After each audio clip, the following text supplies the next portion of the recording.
여러분, 우리는 하나님께 제의적 제사, 즉 함께 모여 예배드리는 것을 잘 드려야 합니다.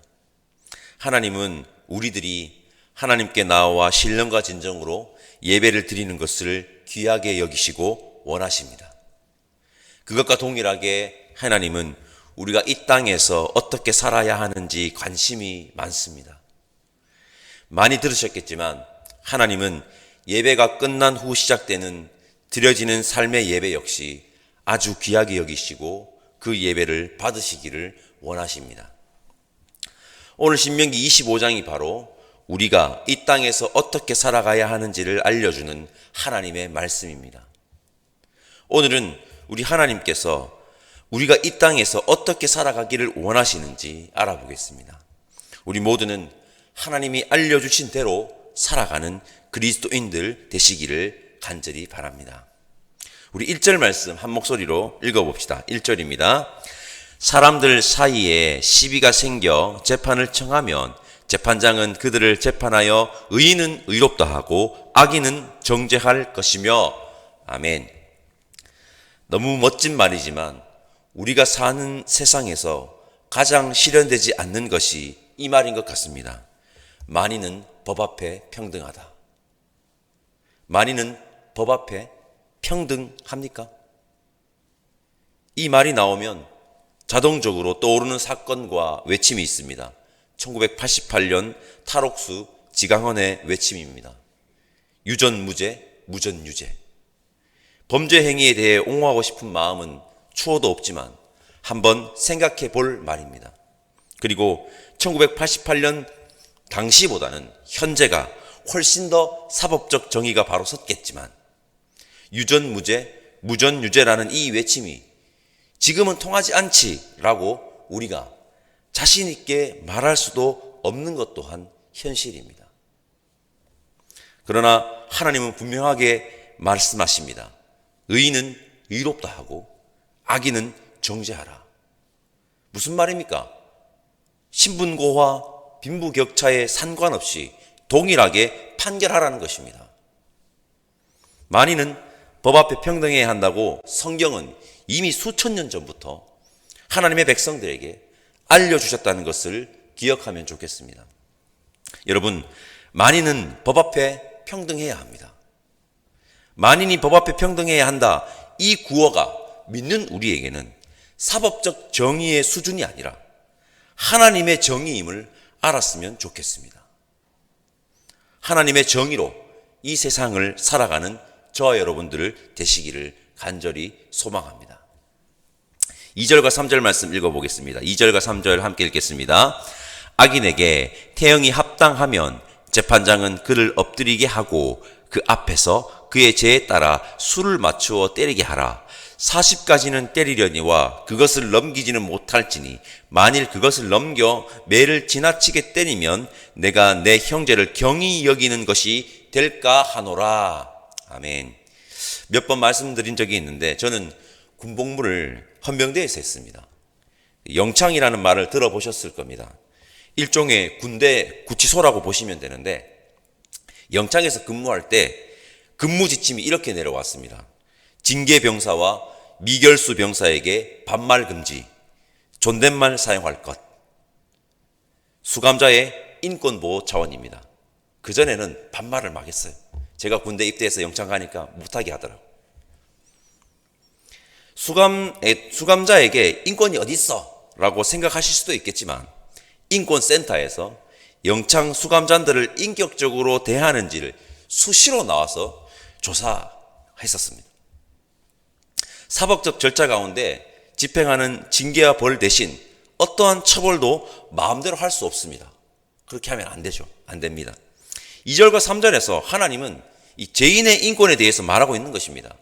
죄에 따라서 징벌을 내려야 합니다. 그리고 태형을 선고할 땐 하나님께서 40대까지만 허락하셨습니다. 하나님께서는 태형이 40대를 초과하여 넘으면 내 형제를 경히 여기게 될까 하셔서 금지하셨는데 이것은 죄인의 인권을 보호하는 차원임이 분명합니다. 죄는 미워하되 사람은 미워하지 말라라는 말이 떠오릅니다. 하나님은 사람 자체를 경히 여기는 것을 원치 않으심을 우리 기억합시다. 4절 말씀 읽어보겠습니다. 4절입니다. 곡식 떠는 소에게 망을 씌우지 말지니라. 아멘. 신명기 25장에서는 소에게 일을 시킬 때 입에 망을 씌우지 말라고 합니다. 주인을 위해서 열심히 일한 소에게 먹을 권리를 박탈하지 말라는 것입니다. 좀 먹게 하라는 겁니다. 일할 때 뭘 주워 먹어도. 이 말은 1차원적으로는 요즘 등장하는 동물보호법, 동물복지 이런 간의 내용일 수 있는데, 한 걸음 더 나아가 이 말을 의미적으로 접근하면 이 말입니다. 노동력 착취 금지입니다. 동물에게도 정당한 처우를 하지 않고 일만 시키는 것을 하나님이 금하셨는데, 사람들은 두말하면 잔소리입니다. 노동력을 착취하는 행동을 일삼지 말고 노동에 대한 정당한 대가를 지급하라는 것입니다. 노동자들의 인권을 말살하고 그들의 노동력을 착취하는 것을 하나님은 싫어하신다는 것을 우리 기억합시다. 출애굽 기억하셔야 됩니다. 신명기 25장 5절에서 10절은 계대 결혼 풍습에 관한 이야기입니다. 일단 이 풍습은 당시 시대적 한계가 있음을 우리는 직시해야 합니다. 계대 결혼 풍습 아시겠지만 간략하게 설명드리겠습니다. 계대 결혼 풍습은 형제들 중에 형제들 중에 한 형제가 자식들 없이 죽으면 이 죽은 형수의 아내, 형수나 제수씨가 될 것 같습니다. 죽은 형제의 아내를 남은 형제들이 아내로 삼아서 대를 잇게 하는 풍습으로, 그렇게 태어난 자녀는 죽은 형제의 자녀가 됩니다. 죽은 형제의 자녀가 됩니다. 오늘 본문을 보면 이 계대 결혼 풍습을 거부할 수 있는데, 그것을 거부하면 집안의 수치를 감당해야 한다고 지금 하고 있는 겁니다. 10절 말씀 제가 한번 읽어보겠습니다. 이스라엘 중에서 그의 이름을 신벗김 받은 자의 집이라 부를 것이니라. 앞구절을 보면요, 신벗김과 침뱉음을 당합니다. 거부했을 때. 그리고 이스라엘 중에서 신벗김을 받은 자의 집이라는 낙인이 찍혀버리는 것입니다. 이 말은 무엇입니까? 계대 결혼 풍습에 따라서 죽은 형제의 아내, 그 여인을 가족 공동체가 책임지고 보호하라는 것입니다. 책임지고 보호하라는 것입니다. 시대적 한계를 감안해야 한다고 했습니다. 당시의 여인은 사회적 약자였으며 여인에게 자식이 없는 것은 수치였습니다.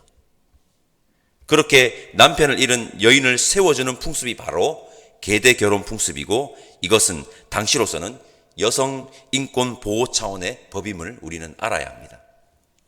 13절에서 15절까지 말씀 우리 함께 읽어보겠습니다. 13절에서 15절까지 함께 읽겠습니다.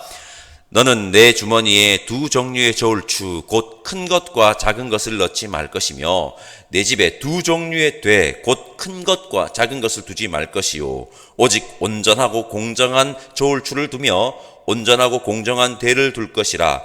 그리하면 내 하나님 여호와께서 내게 주시는 땅에서 내 날이 길리라. 아멘. 옛날에 이런 이야기를 많이 들었던 기억이 납니다. 요즘에는 마트에 가면 킬로그램 단위로 이제 포장을 해서 곡식들을 파는데, 예전에 시장에서 한 대, 두 대 이렇게 곡식을 구입을 했고 저도 심부름했던 기억이 있습니다. 나무대박에 담아서 양을 측정했는데 그걸로 장난을 치는 겁니다. 나무대박 겉 크기는 정확하게 하고 안의 크기를, 나무의 두께를 조절해서 이 부피를 작게 만들어내는 겁니다. 양을 속이는 것입니다. 더 이상 설명할 필요가 없을 것 같습니다.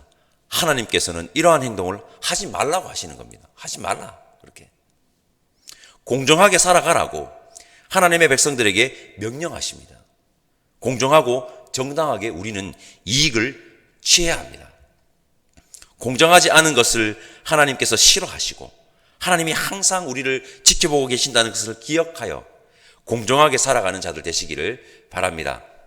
우리 마지막으로 이제 19절 말씀 읽어볼까요? 19절 우리 함께 읽겠습니다.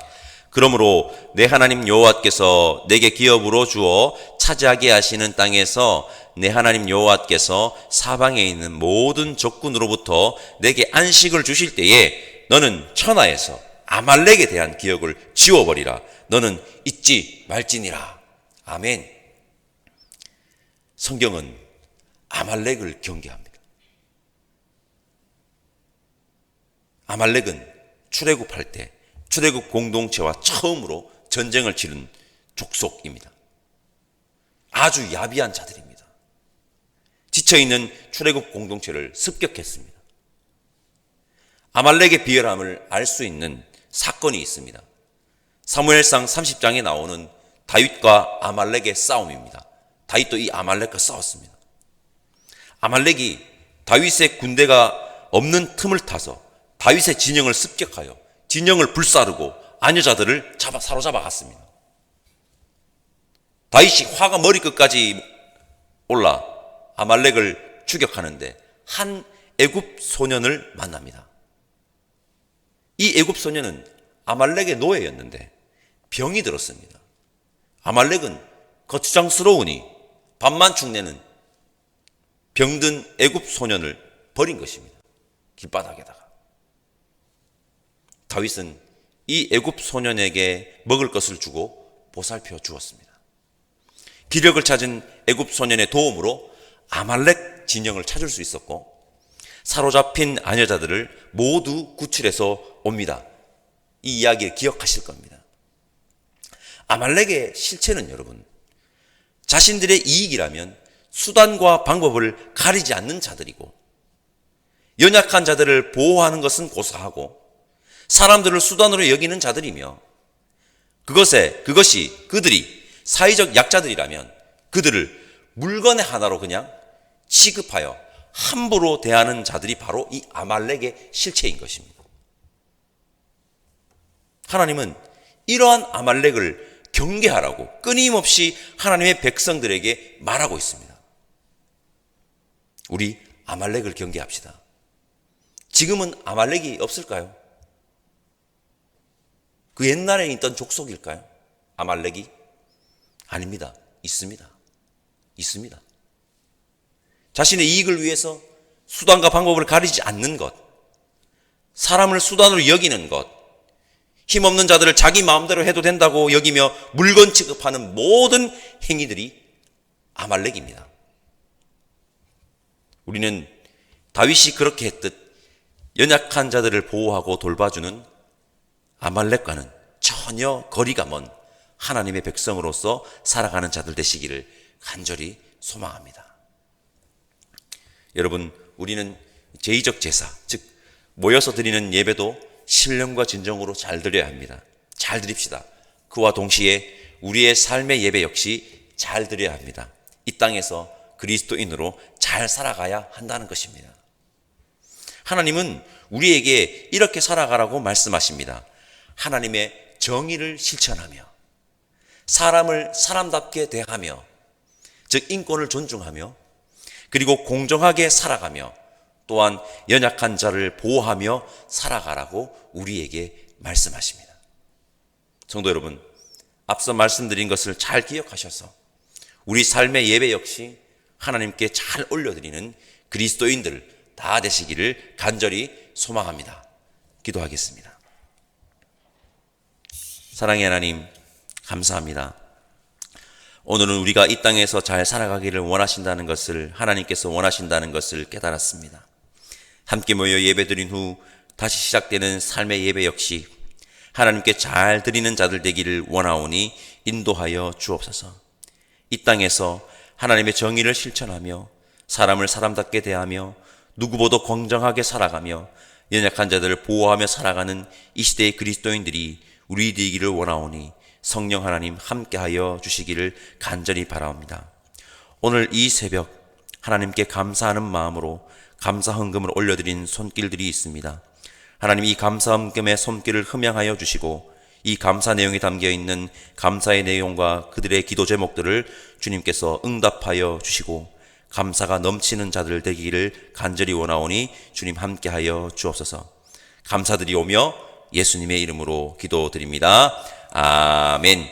하늘에 계신 우리 아버지, 아버지의 이름을 거룩하게 하시며 아버지의 나라가 오게 하시며 아버지의 뜻이 하늘에서와 같이 땅에서도 이루어지게 하소서. 오늘 우리에게 일용할 양식을 주시고 우리가 우리에게 잘못한 사람을 용서하여 준 것 같이 우리 죄를 용서하여 주시고 우리를 시험에 빠지지 않게 하시고 악에서 구하소서. 나라와 권능과 영광이 영원히 아버지의 것입니다. 아멘.